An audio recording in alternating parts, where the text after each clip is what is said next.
Tadi saya waktu Bang Basa cerita, saya berpikir begini, Jokowi ini tinggal 5 tahun.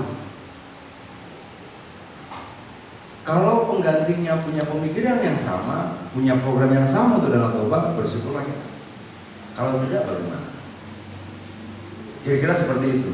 Artinya bahwa kadangkala masalahnya bukan kesempatan itu datang atau tidak, bukan kesempatan itu ada atau tidak, tapi bagaimana kita memanfaatkan kesempatannya. Kalau kemudian ini menjadi program nasional, harusnya dimaksimalkan. Benar, akan ada banyak masalah, nggak mungkin enggak. Jangankan membangun sebuah destinasi wisata dengan sekian kabupaten di sekelilingnya ya, 8 kabupaten di sekelilingnya, suami istri aja ada masalah. Tapi suami istri ada masalah, bertengkar tidak menjadi alasan bagi kita untuk takut menikah. Begitu juga ini, pasti ada masalah tanah, masalah kebijakan-kebijakan dan sebagainya. Tapi menurut saya masalah itu tidak boleh menjadi alasan kita untuk berhenti berjalan, untuk berhenti membangun Danau Toba, untuk berhenti melihat peluang, untuk berhenti memanfaatkan kesempatan. Jangan sampai masalah itu masalah untuk, dulu saya ingat teman-teman kita aktivis Jogja, apa bandara baru yang itu? Kulon Progo. Kulon Progo itu lama sekali dari program ini dibangun. Lalu ketika Presiden Jokowi menjadi presiden, kita kumpul dengan teman-teman, saya datang ke masyarakatnya, kita bicara segala macam. Kulon Progo itu cuma satu dari sekian kabupaten di Jogja. Kalau kemudian sedikit warga Kulon Progo yang menjadi pemilik tanah itu mau merelakan diri, mereka menyelamatkan semua rakyat itu. Kenapa? Karena bandara di Jogja kemarin ini sudah tidak mampu menampung. Nah, kadang-kala berkorban untuk kepentingan yang lebih banyak itu penting buat kita. Bagaimana belajar berkorban ya? Bagaimana belajar berkorban untuk kepentingan lebih besar? Kalau teman-teman di Kulon Progo tidak mau melepaskan tanahnya saat itu, nggak akan pernah terbangun Bandar Kulon Progo. Kalau tidak terbangun, Jogja kalah dalam segi pariwisata dengan tempat-tempat lain. Nah, artinya bahwa di sini saya ingin mengajak, ingin menyampaikan, mau seperti apapun masalahnya, pertama kita harus belajar menyelesaikan masalah dengan bicara. Saya selalu mengatakan bahwa salah satu alat ukur manusia beradab adalah menyelesaikan masalahnya dengan bicara. Cara lain itu nomor 2, nomor 3, nomor 4, nomor 5 segala macam. Pertama kita bicara. Saya berharap bahwa tidak ada masalah yang tidak bisa diselesaikan dengan bicara satu dengan yang lain. Tapi bicara juga butuh modal. Ada yang siap untuk mendengar kata-kata yang lain.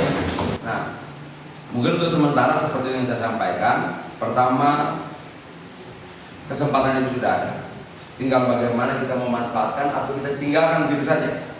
Kedua, kita belajar Arab Saudi sudah mulai membuka diri untuk wisata. 27 September kemarin mereka sudah membuka visa turis untuk 49 negara. Beda alamnya, kita jauh lebih indah secara alam. Kenapa? Musim kita 4, hijau di mana-mana, tidak terlalu panas, tidak terlalu dingin, segala macam seperti itu. Menurut saya potensinya secara alam jauh lebih bagus. Nah, berikutnya pilihan ada di tangan kita semua. Kalau misalnya kemudian teman-teman di sini masa tidak mau, jangan nggak usah dibangun, ya terserah juga. Gitu. Tapi jangan kaget kalau kemudian kita selalu menjadi tempat yang tertinggal. Kalau di Sulawesi Tengah, Sulawesi Tenggara ada nikel. Kalau di Kalimantan batu bara. Itu banyak yang minta ampun. Di sini apa? Batu bara, emas kayak di Papua, nikel, boksit seperti di Kepri. Kalau kita mau membangun, kita harus tahu dong kekuatan diri kita. Bagaimana mungkin kita maju besar dan kuat kalau tidak memahami potensi kita? Nah, salah satu potensinya apa? Yang tidak dimiliki 17.400 pulau. Jadi, yang tidak dimiliki sekian belas ribu pulau yang lain, ya Danau Toba. Nggak ada. Kita sampai ke Sulawesi Tenggara, sampai ke Papua, nggak ada Danau Toba. Danau Toba cuma ada. Manfaatkan atau dibiarkan, tinggal itu pilihannya. Terima kasih. Mungkin kita kasih 2-3 orang penanya betul-betul yang yang muda-muda dulu, ya, yang muda-muda. Ini waktu kita panjang. Pak Adian ini 3 hari sini enggak ya? Enggak. Beliau nanti malam harus kembali ke Medan dan besok pagi saya nggak tahu apa fit and proper apa tapi kelihatannya buru-buru lah ke Jakarta gitu kira-kira gitu. Oke, jadi ada yang mau bertanya? 3 orang milenial. Gak perlu kasih tau umur lah, tapi kalau merasa beda silakan. Ini oke, sebentar ya. Ada yang 2 lagi yang lain? Oke, ya saya tunjuk dulu Lae yang pakai kacamata, Lae yang kita pernah ketemu di Ansari tadi, ya, itu ya, baju putih. Kemudian Lae yang baju merah kita pernah ketemu di Bakaran. Aku sorry karena ketemu orang cepat sekali jadi marga dan apanya lupa. Lae ini baru ketemu tadi, ya kira-kira. Silakan Lae. Oke, Horas. Kalau bisa singkat padat ya. Perkenalkan, nama saya Remember Manik dari Aliansi Relawan Gerakan Masyarakat Peduli dan Narkoba. Pertanyaan hanya 2 saja. Yang pertama, sesuai dengan judul kita ngopi sore ini, kita apain lah dengan narkoba ini? Kami hanya ingin bertanya kepada pemerintah. Terima kasih Pak, kemudian dulu. Narkoba ini mau kita jadikan pariwisata sebetulnya atau industri? Atau setengah pariwisata atau setengah industri? Nah, di sini kami sebagai masyarakat tidak melihat keseriusan pemerintah dalam hal pariwisata itu, Pak. Kenapa? Karena perusahaan-perusahaan lingkungan itu masih bercokol di sini, masih tetap beraktivitas. Horas, perkenalkan nama saya Bibu dulu. Jadi saya mau menyampaikan Danau Toba ini kan artinya kalau dilihat dari potensi itu seperti yang disampaikan tadi banyak gitu ya. Artinya untuk kita sendiri bermanfaat dan juga buat orang di luar sana gitu. Namun yang saya lihat di sini sekarang seperti pertanyaan tadi Layan dan Malik tadi, di kawasan Danau Toba ini masih banyak berupa industri yang dampaknya menyebabkan polusi dan pencemaran. Ya, itu jelas sekali. Nah, selain itu industri rumah tangga juga di sini, khususnya bagi kita masyarakat yang masih berdomisili di kawasan Danau Toba ini, semua hasil dari limbah rumah itu hampir berakhir di Danau Toba. Saya mau cerita sama saya sedikit. Saya pernah pergi memancing ke suatu lokasi di Danau Toba ini, ya, lokasinya masih terisolir, artinya belum ada hunian manusia.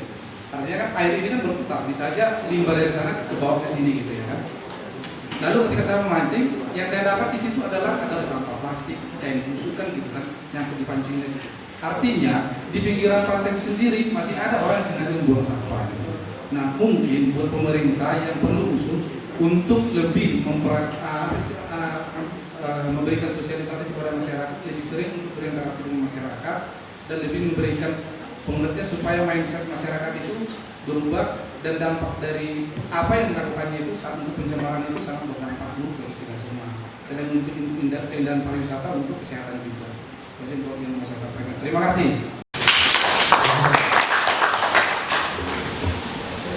Mempertentangkan industri dan pariwisata kok gimana sih?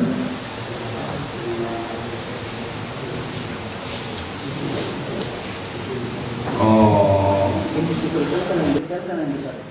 ya bukan. Ya, betul. Enggak, karena dalam kepalaku itu, Bang, pariwisata juga hidup. Oh iya, ya. Ini buat jangan bisa. Pariwisata juga sebuah bentuk industri. Jadi tidak bisa kita bilang industri dengan non industri, karena pariwisata juga pada hakikatnya nanti harus menjelma menjadi industri pariwisata. Tapi kalau dilakukan seperti itu, mungkin begini ya. Pernah ada yang ke Kediri kan? Di situ ada kampung Inggris. Oh ya. Pernah dengar ya? Kampung Inggris itu bukan kehendak Pemda, bukan kehendak bupati, bukan kehendak gubernur. Itu rakyat kecil-kecil, rumahnya 2, 3, 4, 5. Setengah tahun lalu saya dari sana, dari Filipina belajar bahasa Inggris di situ, dari Jepang belajar bahasa Inggris di situ. Kampung kecil yang mungkin tidak terkenal Danau Toba, tapi berbagai negara sekarang belajar bahasa Inggrisnya di kampung kecil itu, namanya kampung Inggris dekat Kediri. Nah, apa yang saya sampaikan di sini, kalau kita bedah satu persatu persoalan pasti banyak banget. pasti banyak. Konflik lahan, industri ini dan industri itu, masalah kultur. Kalau saya pernah berdebat sama Bang Basar, dia bilang, Bang itu orang-orang Batak itu hari benar Bang agak pernah bisa belajar melayani. Sementara syarat wisata ya harus belajar melayani. Sampai kemudian saya bilang sama Bang Basar, Bang kirim-kirim lagu 5.000 tahun untuk ke Bali, belajar bagaimana dia entertain orang, menyapa, menegur, membuat turis betah dan sebagainya. Itu tidak pekerjaan gampang. Kalau kita ambil papan tulis, kita bedah semua persoalan, banyaknya minta ampun. Mungkin saking banyaknya nanti kita tidak berani berbuat apa. Mungkin kira-kira seperti itu. Ada konflik yang kemarin apa itu yang pakai sabuk baju itu? Itu tadi itu Itu kan sampai pakai buka baju buka takut. Nah, artinya kalau kita inventarisir semua pasti banyaknya luar biasa. Kalau sebanyak itu, saya takutnya kita tidak berani buat apa-apa. Lalu bagaimana? Kalau saya sih lebih percaya begini. Kalau saya dan teman-teman selalu ngomong, bagaimana kemudian merubah ide ini menjadi kehendak rakyat.